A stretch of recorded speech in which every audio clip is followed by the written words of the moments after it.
The first warning didn't come as a sound, it came as a feeling, a sudden tightening in the chest, a strange stillness in the wind. The kind of silence that creeps into your bones before danger reveals its face. Captain Daniel Reeves felt it before he saw anything. He stood on the bridge of the oil tanker Silver Dawn, his fingers resting lightly on the console, eyes scanning the endless stretch of water in the Strait of Hormuz.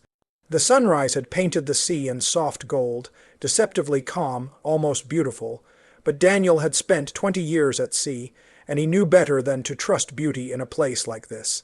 "Captain, multiple fast-moving contacts approaching," said Layla Hassan, his navigation officer. Layla wasn't just any officer. She had grown up in Muscat, the daughter of a fisherman who used to tell her stories about the sea as if it were alive, capable of kindness, but never mercy. She had joined this profession to prove something to herself, to her family, to a world that often underestimated her. But right now her voice betrayed something deeper than professionalism, fear. Daniel stepped closer to the radar screen. Small blips, fast, organized. He exhaled slowly. How many? 6, no, 8. And then they saw them. Dark shapes cutting across the water like blades. Iranian patrol boats closing in with precision. Within minutes, the radio crackled alive. "You are entering restricted waters. Cut your engines immediately." Daniel's jaw tightened. "We're in international waters," he replied, calm but firm. There was no response, only the sound of engines growing louder. Layla swallowed hard. "Sir, I know." Around them, the crew had begun to sense it. Conversation stopped. Movement slowed. Eyes turned toward the horizon, where the boats now circled like predators. Among the crew was Amir Khan, a 23-year-old deckhand from Karachi. This was his first major voyage, his first step toward a dream he had carried since childhood, to earn enough to lift his family out of poverty. He had promised his mother he'd return with something better than hope. Now, standing near the railing, he clutched that promise like a lifeline. "Are they going to board us?" He asked no one in particular. No one answered, because everyone knew the answer. Hours later, 2 ships had been seized. The Silver Dawn and another tanker not far behind, and the world began to shake. In Washington, D.C., the air inside the Situation Room felt heavier than usual.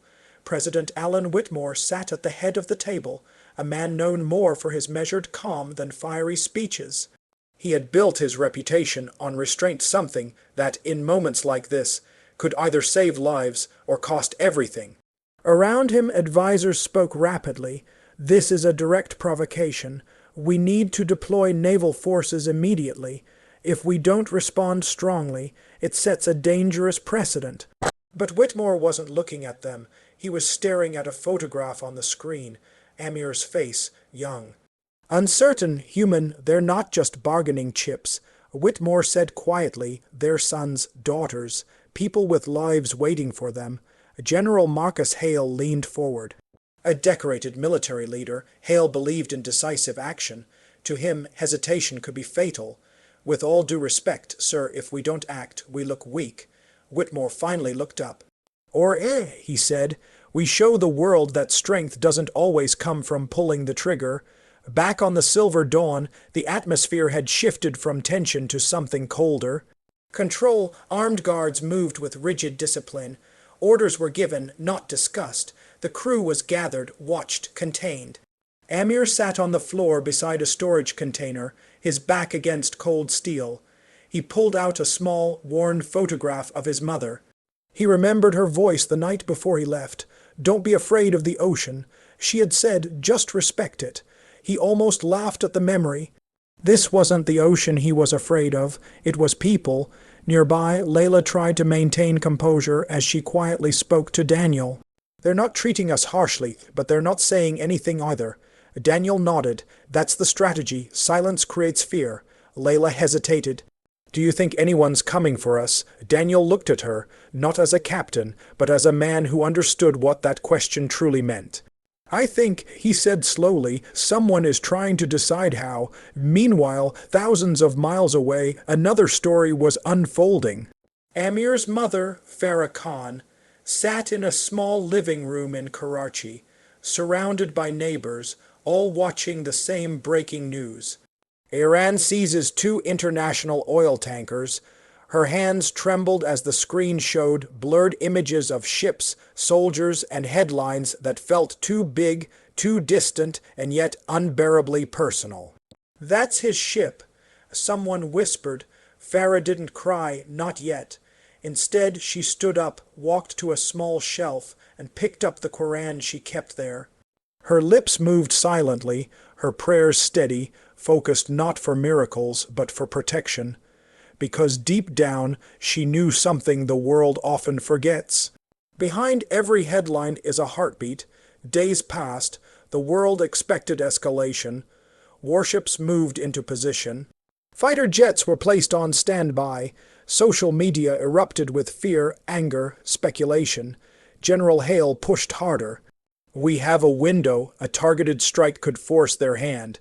But Whitmore hesitated, not out of fear, out of understanding, because he had seen wars begin like this, fast, loud, irreversible. Instead, he chose something unexpected. He opened a channel, not public at first, not loud, just human. Through intermediaries, messages were sent. Not threats, but questions. Not ultimatums, but possibilities. On the ship, something small began to change. One of the Iranian guards, Riza, noticed Amir again. The way he stared at that photograph, the way his hand shook when he thought no one was looking. Riza had a son, about the same age. That night, when no one else was watching, he approached Amir quietly. "You family?" he asked, pointing at the photo. Amir looked up, startled, then nodded, "My mother." Riza hesitated, then said something unexpected. "You will see her again." It wasn't a guarantee, it wasn't official, but it was something, and sometimes something is enough to keep hope alive. The turning point came quietly, no explosions, no dramatic announcements, just a shift. Iran signaled willingness to talk. Conditions were discussed, faces were saved, lines were carefully redrawn without being erased, and then release. When the crew of the Silver Dawn stepped back onto open water, the air felt different, lighter, alive. Amir dropped to his knees, laughing and crying at the same time. Layla stood at the bridge, her hands steady again, her eyes scanning the horizon, not for threats this time, but for possibility. Daniel watched it all in silence, because he knew how close they had come. Not just to losing their lives, but to something far greater. In Washington, the room was quiet again. General Hale exhaled slowly. "We got lucky." Whitmore shook his head. "No," he said, "we chose patience." Weeks later, Amir returned home.